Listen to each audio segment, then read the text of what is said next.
Hi, everybody. We're here with Visual Wilderness again tonight, and we're going to talk a little bit about Fuji cameras. I want to introduce everybody first. I'll start out with myself. I'm Verena Patel. You can find me at photographybyverena.com, and I'm a wilderness and nature photographer. I work all over the world. Best job in the world, no doubt about it. Let's go ahead and jump over to Brent. Brent, tell us a little bit about yourself. Hi guys, my name is Brent Mail. I'm a full-time professional photographer living in Australia. I've got a studio right near the beach and bit of a photography generalist. I shoot everything, and I am now focusing on teaching and giving back to the photography community.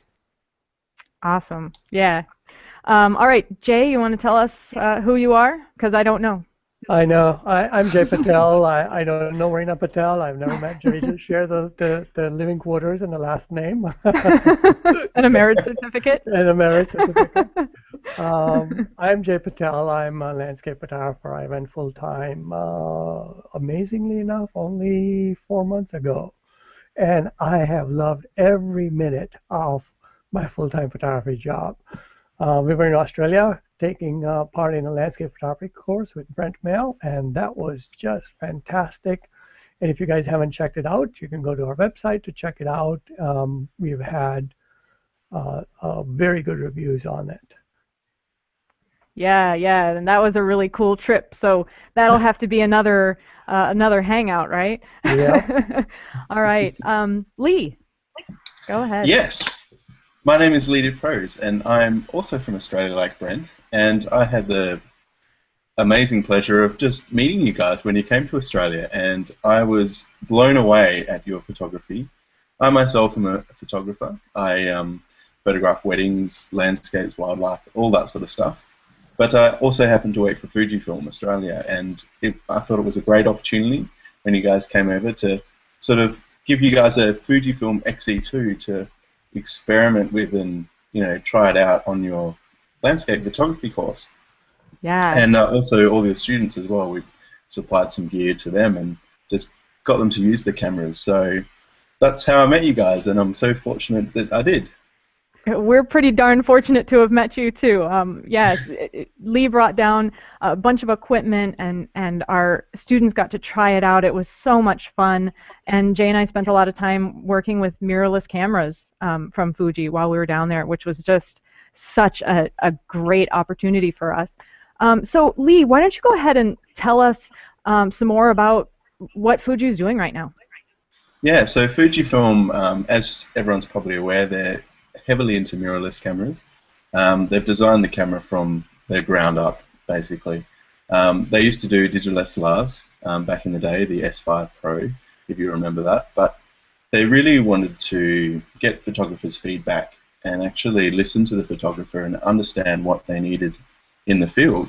And so that's where a lot of the X series cameras have come from.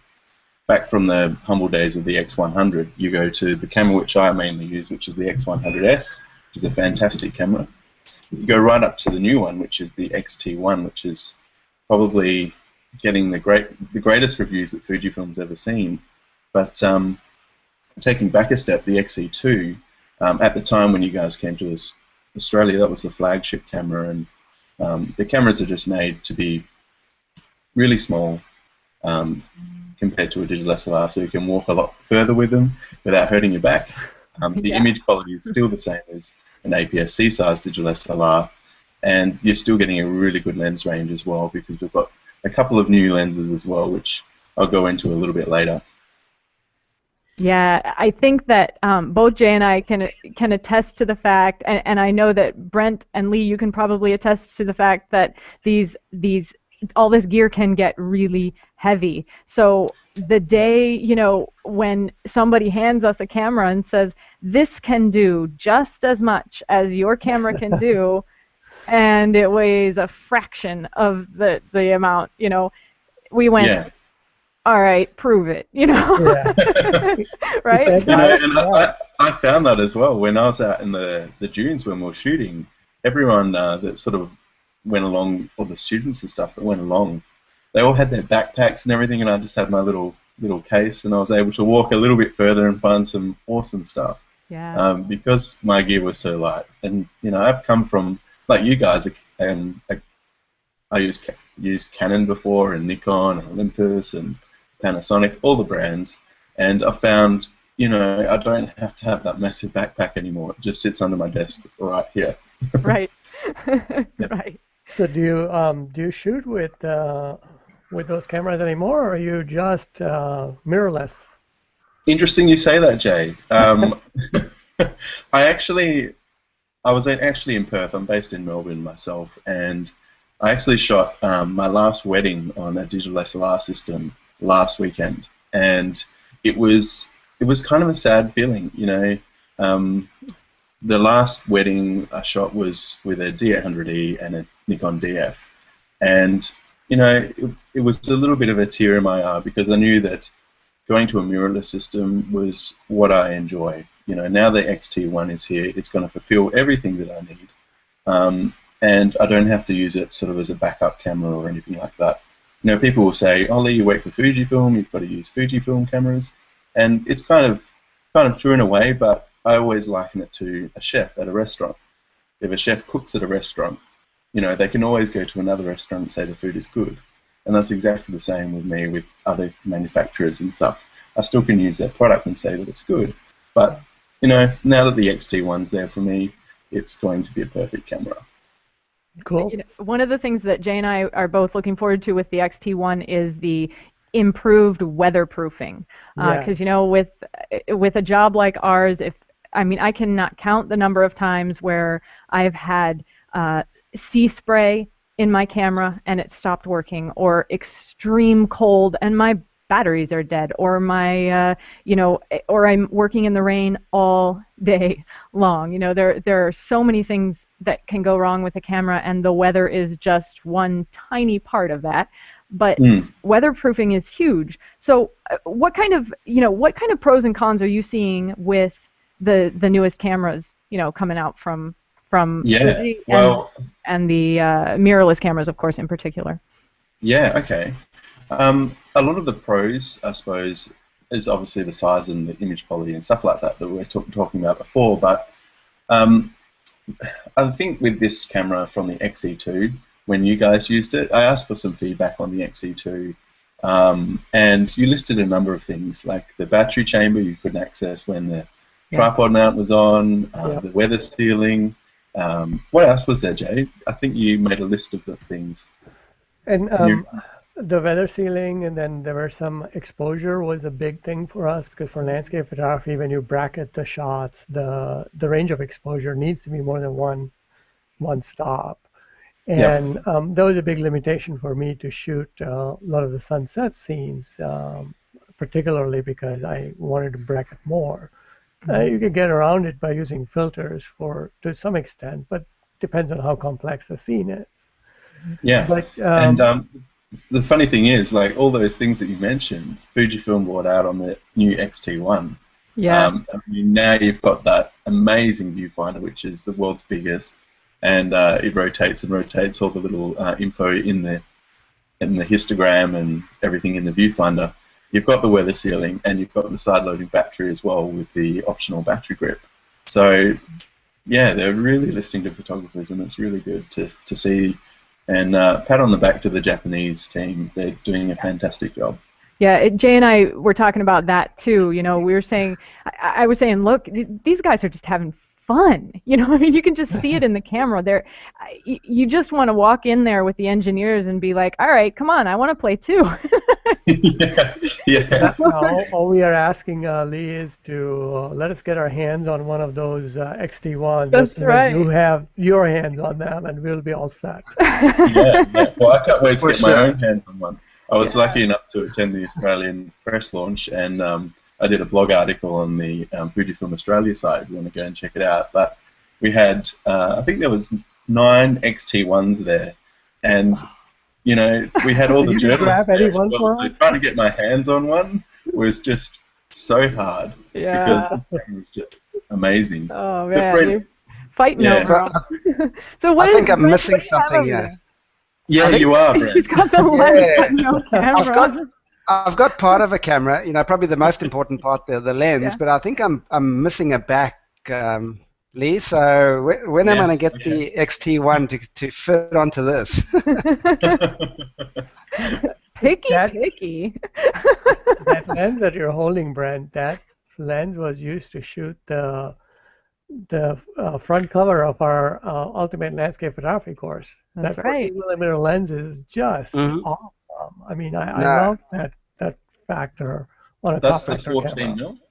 Yep. This is the yes, 14mm 2.8.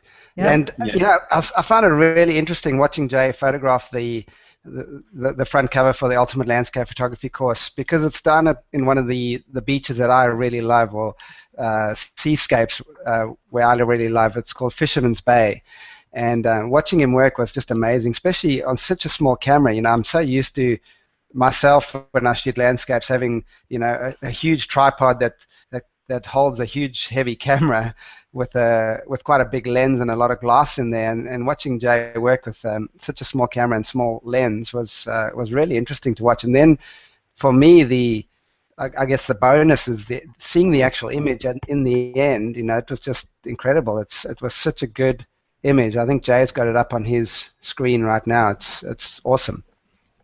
Yeah, that's Wow, a yeah, that's that a does look gorgeous amazing. shot. You know, one of the things that Jay and I really enjoy in photography is the challenges associated with it. You know, first of all, you have the challenges of the location, which are always different and always so much fun to work with. But then you also have weather, and you have you know, your gear, and you have all these things. But when somebody hands you a new camera to work with, and you have to learn where the controls are, you know, it's not the same. It's a different thing entirely. What I loved about using that camera was all the little things that were hidden in it. You know, and that sounds silly, but you would be, I mean, your jaw would be on the floor if you could see all these little things I kept discovering. You know, oh, I didn't even know I could push this button. I thought it was just a dial, and all of a sudden it's, oh my gosh, it's giving me the option to, you know, to use focus peaking, or, you know, I've got split focus, like the old cameras, which is actually Yeah. really great for close-ups and for macro. Although I did not have a macro lens, so we're gonna have to have a little talk about that, Leigh. Yeah,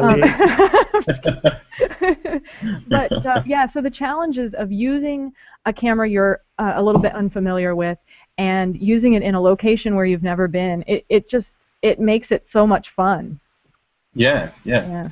Can I just say as well, like you'll probably find it a lot more fun as well, because we've got the new 10 to 24mm lens coming, which is going to be perfect for you guys. Yeah, You I'm know, really that's excited the about that. landscape. Yeah. Yeah, that's the landscape lens, and That's right. that one's due to come out soon. It's on the Fujifilm lens roadmap. Yeah. So if you want to see that, just Google Fujifilm lens roadmap, and you'll see it, and you'll see all the other lenses that are due out coming soon as well. So we've got a couple of other weather-sealed lenses as well coming, which is very, very exciting. So I'm hoping that 10 to 22 is going to be weather sealed, because that would probably be the primary lens we'll be shooting with. Yeah. 10 to 24, sorry. 10 to 24, yeah. And I think, F4. you know, for those who don't know what it is about a 10 to 24 lens that's so great, you know, first of all, it's super wide, which is fantastic. You know, you get more of that big, wide scenery. You can show this amazing location. But even better, you get a hyperfocal distance that's narrower, and so you can get very, very close to your foreground object. You can get your foreground in very sharp focus and still have your distant objects, your skyline and your clouds, in sharp focus as well. So that is just so cool, and I cannot wait to see that lens. Yeah, Awesome. Yeah. Can I mention something that I really enjoyed about these cameras and these lenses? Yeah. Is the aperture on the lens. Yeah. You know, I was looking around in the back of the camera. I said, Leigh, how do you change the aperture? Where is it? He's like, it's on the lens. I'm like, oh, how cool is that? That's retro. I love it. Yeah. Turning the aperture on the lens. Love it. Anyway, that's just my. We had the two. same issue. Jay actually kept saying, what the heck? You know, within minutes of getting it out of the box, he's saying, you can't change the aperture, and I'm saying, I can't change the aperture, and all of a sudden I went, oh yeah, it's on the lens, you know, because I used to shoot film, you know, with an older camera. I know how it works. It was really cool. Yeah. I was like, ooh. It does take a little bit of getting used to as well. Like coming from a digital SLR system. Yeah, coming from a digital SLR system, it's a different way of shooting. And correct me if I'm wrong, guys, but has it, like using the Fujifilm X-E2 when you were using it, did it really change the style of photography that you're doing? Did you actually have to think about the photo before you took it? I did, because with the fixed focal length lens that I had, it was great because you the way that you zoom in and out is you actually have to go closer or further away from whoever you're photographing. And remember, Lee, when we went out to have a few beers at the tavern, and my daughter took the camera from me, and she was walking around just photographing everyone without anyone explaining to her how to work it. And I said, man, if a kid who's 9 years old can figure out how to photograph using this camera, I mean, anyone can. It's pretty easy. And they're great photos too. I have to send them to you. Yeah, she took some lovely shots. So, all right, we are going to transition now, and we're going to go into some processing. Jay took some beautiful shots while we were in Australia, and he is actually going to walk you through the process of converting a raw file. So, Jay, I'll let you take it from here. So this is a pretty good segue. On the first day of our workshop, I had this camera. I was playing around all over the place while I was in India, and I was on the plane, and I was all ready. And we go to this beach called the 1 Mile Beach, and all the students are kind of spread out in two different directions. They're like almost a mile apart on the beach. So as I was walking along, I had this camera strapped outside and my backpack on, and my tripod was with me. And I was just hand carrying this camera. I was no intention of shooting. All of a sudden, I see this absolutely gorgeous beams of light coming down on the beach. And I said, what the heck? Let me see if I can capture this with this new camera that I have. So I ended up capturing it. Just a simple handheld shot with kit lens. But when you guys see the shot, it is breathtaking. It is absolutely great. So let me show you what I did, and I'll give you guys a little bit of background of how I went about processing it. So I'm going to start the screen share, and once I start the screen share, I will leave the focus on my screen, so just to let you know, but feel free to ask any questions you have. Now, the great thing about the Fuji camera, as opposed to some of the other ones I've used, and I won't name any names, is the raw converter that comes with, even though it has a different Bayer pattern, the raw converter that comes with the camera actually works with Adobe Camera Raw. So for us, that was absolutely awesome. So this is what my finished image looks like, and I'm going to show you guys what we do in order to manually blend the image. And in order to do that, I'm going to go ahead and turn off all the adjustments I have made. I will delete the layers, and I'll start from the scratch. And a lot of people think that adjusting a manual image is very difficult, very time-consuming. You have to go and zoom in to this thing really close up. And can you guys see this? I'm assuming you guys can see this, right? Yeah. Yep. Yeah. And then you have to adjust it pixel by pixel based on these dark and light edges and this water spray going on. But the reality is you don't really need all that. You can produce actually a pretty good shot if you just think about how to go about doing this. So the first thing we did with a shot like this was I made sure that when I was shooting, my histogram was correct. And what I found out was that, hey, histogram was pretty good. It could be exposed in a single shot. So all I did was I made sure my shutter speed was high enough. I had it in the hand. I took 5 shots in between, walking between the students, and this is one of them. But when I went to process it, I found out that these highlights and the sky required one kind of processing parameters. And when I did that, my water got really dark. Because if you guys remember this from the workshop, we took this shot long after the sun had risen. The sun was pretty high in the sky with the beams coming down. And it was pretty light. The water and the colors sort of looked like this. So what I did was I processed the 2 shots. This one is processed for the foreground. This one is processed for the sky. So I'm going to go ahead and combine the two shots. And in order to combine the two shots, I'm going to use what we call natural boundaries that occur between some of the shots. And I'll tell you what natural boundary means. Natural boundary means is horizon is one of the natural boundaries that occur on the shots. Another natural boundary is the line that is drawn by the cloud cover, or the line that is drawn by the waking waves. And in order to do that, I'm going to go ahead and select one of the red channels. If I select the red channel, I notice that I get a very distinct natural boundary around where the clouds are, where the beams of lights are coming down. So I'm going to use... Jay, do you mind if I come in just for a second here? I wonder if you'd mind showing the green and the blue channel as well. I think that it might be useful for people to see that sometimes the red channel works better and sometimes the blue or the green channel works better. Absolutely. So great suggestion, sweetheart. So here's a green channel. Now you notice that how in the red channel the natural boundary is very well defined. And in the green channel, it isn't quite as well defined. And in the blue channel, there is a loss of natural boundary as far as the horizon and the sky is concerned. It still is defined fairly well around where the waves are breaking. But my objective right now is to make sure that I have the natural boundary of the sky that I define and use a mask using that natural boundary.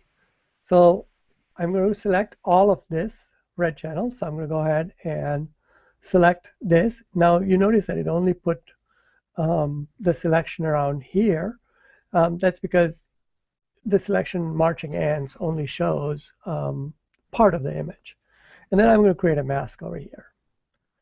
So now I've created a mask, and this looks like a very flat and dull looking HDR sort of thing. What separates manual blending from HDR is the incredible detail you see. So what we want to be able to do is see the details like this in the foreground and see the details like this in the sky, right? So I'm going to do two things to this, and I'm going to go over it very quickly so you guys know what I'm doing. I'm going to get rid of the mask in the sky and make it really, really white so that all the layer 1 image shows through. I'm going to make the mask of the water very dark so all the background image shows through. So just watch I'm doing it. I'm going to utilize this natural boundary over here and this natural boundary over here to do that. So very simply, I just draw a little curve, refine my edge to around 100, 150 pixels, whatever is your favorite number. I'm going to go ahead and say Save Selection and add it to my channel mask. Then I'm going to define another one of those edges around the natural boundary down here. Refine edge, same kind of thing. Save Selection. And this time, I'm going to subtract it from the channel.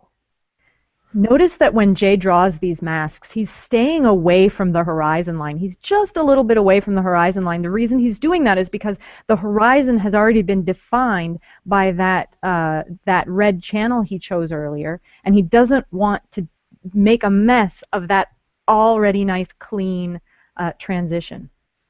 So now, if you want to look at a mask, it looks like an ND filter, but much better defined with little sky and the clouds. Okay. Now, Jay, will you go back in the history to show the original mask? Yeah, so the original mask looks like this. And you can see that you have gray areas, right? When I refine the mask, it looks as if most of the image on the top is from the sky. Most of the image on the bottom is from the background there. Now you need two other things. I want to put slightly more contrast, right? Not very much. I suspect the water is slightly darker than it needs to be, so I'm going to darken the water. And the way I'm going to do it is I'm going to, between these two layers, I'll put a curves layer. And I go ahead and darken that water. And I'm going to give slightly more contrast to the sky. I'm going to go ahead and add curves layer on top of my layer 1. give it more contrast, make sure it don't do it too much. And he's using a very simple S-curve.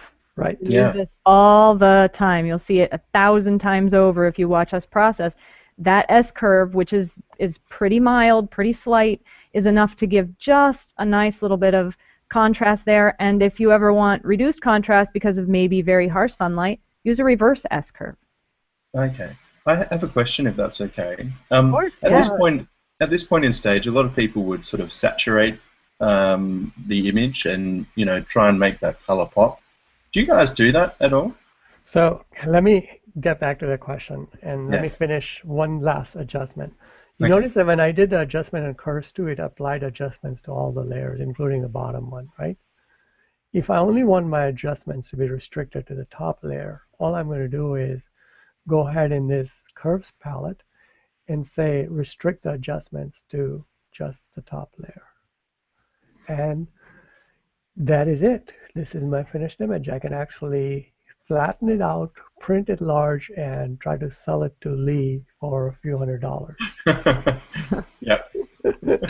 So I'll buy it for a few thousand, Jay, if you make it limited edition. Yeah, limited edition. You've got to destroy the negative afterwards, like the original file, please. Yeah. So so this is the kind of information that you actually will end up getting in our landscape photography course.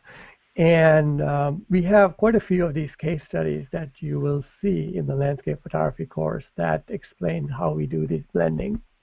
Now, I want to come back to the Leigh's question, or I will let Verena come back to the Leigh's question about oversaturating the image. I see that a lot, so that'll be good. Yeah. It's very common, and you'll see a lot of that in landscape photography, and it actually started long before digital photography. It started long before Photoshop. Velvia film was very, very popular long time ago. And the thing is, we love those vivid colors and we love that pop, and it creates impact. But if that's what you love, by all means do it. Not everybody loves that, though. Generally speaking, and I'm going to speak very broadly here. Generally speaking, Jay and I are looking for a very natural look to our photos. On the other hand, you will find that we manipulate our photos in 1,000 ways before we ever get to Photoshop. We use long shutter speeds. We use fast shutter speeds to freeze motion, which your eyes can't do.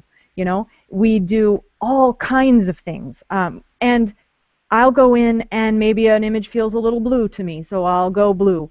I might get in really close with a macro, and you will be able to see details in my photo that you could never see with your eyes. So I always feel that manipulation is just another tool in your sort of bag of tricks as an artist. We think every artist should make that decision on their own, and that it is completely valid no matter what you choose to do. So it's entirely up to you, and it also depends on the photo itself.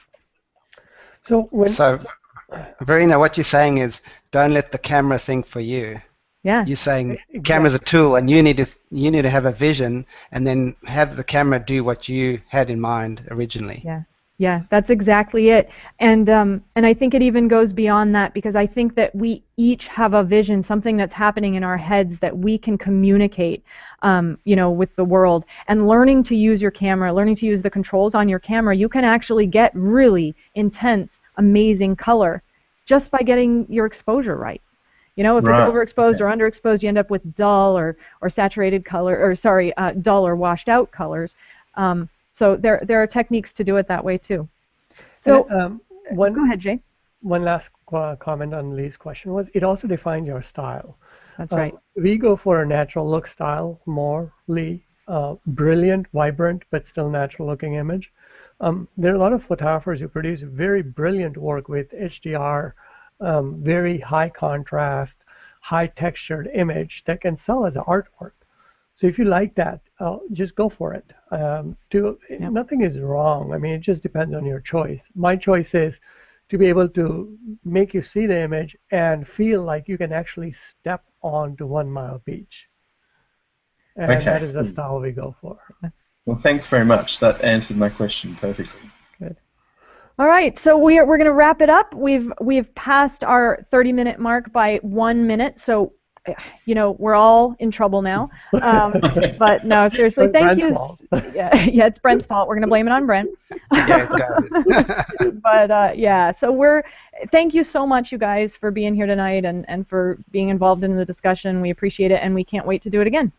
Yeah, thank you very much for the invite, and I look forward to seeing more of your photographs with the, hopefully, X-T1 and also your X-E2. We're looking forward to it. We're looking forward to it, Lee. All right, thank you guys. Good night, Thanks, Lee. everybody. Send the body. That's X-T1. See you.